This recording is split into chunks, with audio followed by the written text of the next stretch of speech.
चींटी और कबूतर की कहानी। भीषण गर्मी के दिनों में एक चींटी पानी की तलाश में इधर उधर घूम रही थी। कुछ देर घूमने के बाद उसने एक नदी देखी और उसे देखकर प्रसन्न हुई। वह पानी पीने के लिए एक छोटी सी चट्टान पर चढ़ गई, लेकिन वह फिसलकर नदी में गिर गई। वह जब डूब रही थी तब उसे एक कबूतर ने देख लिया। वह कबूतर जो कि पास के एक पेड़ पर बैठा हुआ था, उसने उसकी मदद की। चींटी को संकट में देखकर कबूतर ने झट से एक पत्ता पानी में गिरा दिया। चींटी पत्ती की ओर बढ़ी और उस पर चढ़ गई। फिर कबूतर ने ध्यान से पत्ते को बाहर निकाला और जमीन पर रख दिया। इस तरह चींटी की जान बच गई और वह हमेशा कबूतर की ऋणी रही। इस घटना के बाद चींटी और कबूतर सबसे अच्छे दोस्त बन गए और उनके दिन खुशी से बीते। लेकिन एक दिन जंगल में एक शिकारी आया। उसने पेड़ पर बैठे सुंदर कबूतर को देखा और अपनी बंदूक से कबूतर पर निशाना साधा। ये सब वह चींटी देख रहा था जिसे कि उस कबूतर ने बचाया था। ये देखकर उस चींटी ने शिकारी की एड़ी पर काट लिया, जिससे वह दर्द से चिल्लाया और उसके हाथ से बंदूक गिरा दी। कबूतर शिकारी की आवाज से घबरा गया और उसे एहसास हुआ कि उसके साथ क्या हो सकता है। वह अपनी जान बचाने के लिए वहां से उड़ गया। जब वह शिकारी वहां से चला गया, फिर कबूतर वहां उस चींटी के पास आया और उसकी जान बचाने के लिए उसे धन्यवाद दिया। इस तरह दोनों दोस्त विपत्ति के समय में एक दूसरे के काम आए। सीख। इस कहानी से हमें ये सीख मिलती है कि एक अच्छा काम कभी बेकार नहीं जाता, समय आने पर वो अवश्य फल देता है। हंस की कहानी लालच बुरी बला है। ये जातक कथाओं से बच्चों के लिए नैतिक कहानियों में से एक है, जो लालच की बात करती है। बहुत दिनों की बात है, एक झील में एक हंस रहता था, जो कि काफी खास था। उसके सुंदर सुनहरे पंख थे। वहीं झील के पास एक बूढ़ी औरत अपनी बेटियों के साथ रहती थी। बहुत ज्यादा मेहनत करने के बाद भी वे गरीब ही रहे। एक दिन हंस ने सोचा, शायद मैं हर दिन एक सुनहरा पंख दे दूं ताकि ये महिलाएं इसे बेच सकें और जीने के लिए पर्याप्त पैसा हो। अगले दिन हंस बुढ़िया के पास गया। उसे देखकर बूढ़ी औरत ने कहा, मेरे पास तुम्हें देने के लिए कुछ नहीं है। लेकिन ऐसा कहने पर हंस ने कहा, लेकिन मेरे पास तुम्हारे लिए कुछ है, और समझाया कि वह क्या कर सकती है।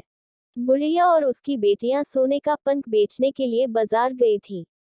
उस दिन वे हाथ में पर्याप्त धन लेकर खुश होकर वापस आए। हंस दिन ब दिन बुढ़िया और उसकी बेटियों की मदद करता रहता। बेटियां चिड़िया के साथ खेलना पसंद करती थीं और बरसात और ठंड के दिनों में उसकी देखभाल करती थीं। जैसे जैसे समय बीतता गया, बूढ़ी औरत और लालची होती गई। एक पंख उसकी मदद कैसे कर सकता है? जब कल तक हंस आ जाए, तो हमें उसके सारे पंख तोड़ देने चाहिए, उसने अपनी बेटियों को बताया। ऐसी बात सुनने पर उन्होंने इसमें उसकी मदद करने से इनकार कर दिया। अगले दिन बुढ़िया ने हंस के आने का इंतजार किया। जैसे ही पक्षी आया, उसने अपने अगले हिस्से को पकड़ लिया और अपने पंखों को तोड़ना शुरू कर दिया। जैसे ही उसने उन्हें तोड़ा, पंख सफेद हो गए। बुढ़िया रो पड़ी और हंस को जाने दिया। इस पर हंस ने कहा कि तुम लालची हो गए हो। जब तुमने मेरी इच्छा के बिना मेरे सुनहरे पंख तोड़ दिए, तो वे सफेद हो गए।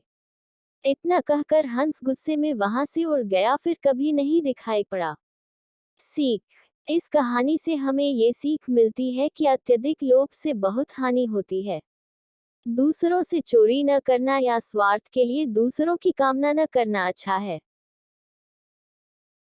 हाथी और उसके दोस्तों की कहानी। बहुत समय पहले की बात है। एक अकेला हाथी एक अजीब जंगल में बसने आया। ये जंगल उसके लिए नया था और वह दोस्त बनाने के लिए देख रहा था। वो सबसे पहले एक बंदर से संपर्क किया और कहा, नमस्ते बंदर भैया, क्या आप मेरे दोस्त बनना चाहेंगे? बंदर ने कहा, तुम मेरी तरह झूल नहीं सकते क्योंकि तुम बहुत बड़े हो, इसलिए मैं तुम्हारा दोस्त नहीं बन सकता। इसके बाद हाथी एक खरगोश के पास गया और वही सवाल पूछा। खरगोश ने कहा, तुम मेरे बिल में फिट होने के लिए बहुत बड़े हो, इसलिए मैं तुम्हारा दोस्त नहीं बन सकता। फिर हाथी तालाब में रहने वाले मेढक के पास गया और वही सवाल पूछा। मेढक ने उसे जवाब दिया, तुम मेरे जितना ऊंची कूदने के लिए बहुत भारी हो, इसलिए मैं तुम्हारा दोस्त नहीं बन सकता। अब हाथी वास्तव में उदास था क्योंकि वह बहुत कोशिशों के बावजूद दोस्त नहीं बना सका। फिर एक दिन सभी जानवरों को जंगल में इधर उधर दौड़ रहे थे।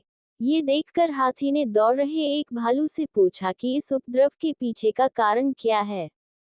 भालू ने कहा, जंगल का शेर शिकार पर निकला है, वे खुद को उससे बचाने के लिए भाग रहे हैं। ऐसे में हाथी शेर के पास गया और कहा कि कृपया इन निर्दोष लोगों को चोट न पहुंचाओ, कृपया उन्हें अकेला छोड़ दें। शेर ने उसका मजाक उड़ाया और हाथी को एक तरफ चले जाने को कहा। तभी हाथी को गुस्सा आ गया और उसने शेर को उसकी सारी ताकत लगाकर धक्का दे दिया, जिससे वह घायल हो गया और वहां से भाग खड़ा हुआ। अब बाकी सभी जानवर धीरे धीरे बाहर आ गए और शेर की हार को लेकर आनंदित होने लगे। वे हाथी के पास गए और उससे कहा, तुम्हारा आकार एकदम सही है हमारा दोस्त बनने के लिए। सीख, इस कहानी से हमें ये सीख मिलती है कि एक व्यक्ति का आकार उनके मूल्य का निर्धारण नहीं करता है। कौवे की गिनती। एक दिन की बात है, अकबर महाराज ने अपने सभा में एक अजीब सा सवाल पूछा, जिससे पूरी सभा के लोग हैरान रह गए। जैसे ही वे सभी उत्तर जानने की कोशिश कर रहे थे, तभी बीरबल अंदर आए और पूछा कि मामला क्या है। उन्होंने उससे सवाल दोहराया। सवाल था, शहर में कितने कौवे हैं? बीरबल तुरंत मुस्कुराए और अकबर के पास गए। उन्होंने उत्तर की घोषणा की। उनका जवाब था कि नगर में 21,523 कौवे हैं। ये पूछे जाने पर कि वह उत्तर कैसे जानते हैं, तब बीरबल ने उत्तर दिया, अपने आदमियों से कौवे की संख्या गिनने के लिए कहें। यदि अधिक मिले तो कौवे के रिश्तेदार उनके पास आसपास के शहरों से आ रहे होंगे। यदि कम है तो हमारे शहर के कौवे शहर से बाहर रहने वाले अपने रिश्तेदारों के पास जरूर गए होंगे। यह जवाब सुनकर राजा को काफी संतोष मिला। इस उत्तर से प्रसन्न होकर अकबर ने बीरबल को एक माणिक और मोती की जंजीर भेंट की।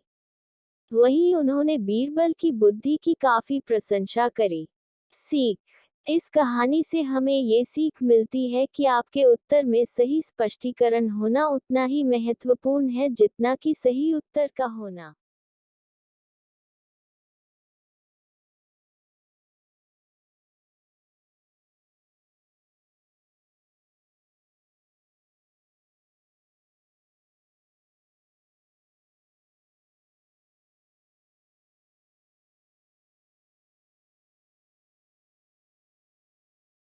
The honest woodcutter. Karim was a poorman. He earned his living by cutting wood and selling it. He had a big family to support. One day, when Karim went into the forest to cut wood, he slipped off and his axe went down into a nearby pond. He tried his best, but he could not get back his axe. He started weeping. Suddenly Karim heard a voice calling, Karim, what is your problem? He lifted his head and saw a fairy in front of him. He told, I lost my axe in the pond. The fairy said, don't worry, I will get you your axe. Saying this, the fairy dived into the pond. The fairy came up with a golden axe decorated with precious stones and asked, Karim, is this the axe? Karim said, no. The fairy dived once more. This time, the fairy came up with a silver axe. Once again Karim said, no, this is not mine.